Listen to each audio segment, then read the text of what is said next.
અને અમદાવાદ મ્યુનિસિપલ કોર્પોરેશનની કોટી મુદ્દે હર્ષ સંઘવીએ નિવેદન આપ્યું છે અને કહ્યું છે કે કેટલાક લોકો રાજકારણ કરે છે, આવી કપરી સ્થિતિમાં રાજકારણ કરે છે. એએમસીમાં સ્ટાફ ઓછો આવ્યો, સ્ટાફ ઓછો આવતા અન્ય યુવાનોને રાખ્યા. 2 દિવસમાં સર્વે પૂર્ણ થાય તેવી આશા છે, પછી ફરી હું આવીને સમીક્ષા કરીશ તેવું હર્ષ સંઘવીએ કહ્યું.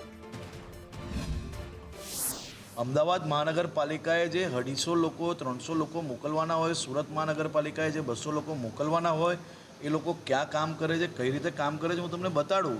કદાચ અમદાવાદ મહાનગરપાલિકામાંથી 50 લોકો આવવાના બાકી હોય અને અહીંયાથી એ મહાનગરપાલિકા કોઈને અપોઇન્ટ કરીને લે તો એના રૂપિયા એને ચૂકવવાના હોય. એમાં કઈ રીતે એ માણસને તમે આ રીતે કોઈ વ્યક્તિ પોતે રાજનીતિ માટે બરાબર છે આ પ્રકારના વિડીયો બનાવે અને એ વિડીયો તમે સંપૂર્ણ માહિતી સંપૂર્ણ તપાસ કરો. એમાં કઈ બી ભૂલ હશે તો હું કાલે બી આવવાનો છું, મને જરૂરથી પૂછજો, હું જવાબ આપવા બંધાયેલો છું. મેં બધી જ તપાસ કરી છે. પરંતુ કોઈ વ્યક્તિ એવું કહેતું હોય કે કોઈને પગાર ના આપ્યો હોય, કોઈની જોડે ચીટિંગ થયું હોય, એવા એક બી વ્યક્તિ હોય તો એના નામ જોડેની માહિતી મને જરૂરથી, હું જાહેરમાં કહું છું, એવા એક વ્યક્તિની માહિતી જરૂરથી લાવજો. પરંતુ આ પ્રકારે રાજનીતિ કરીને લોકોને ગેરમાર્ગે દોરે એ યોગ્ય છે ખરી?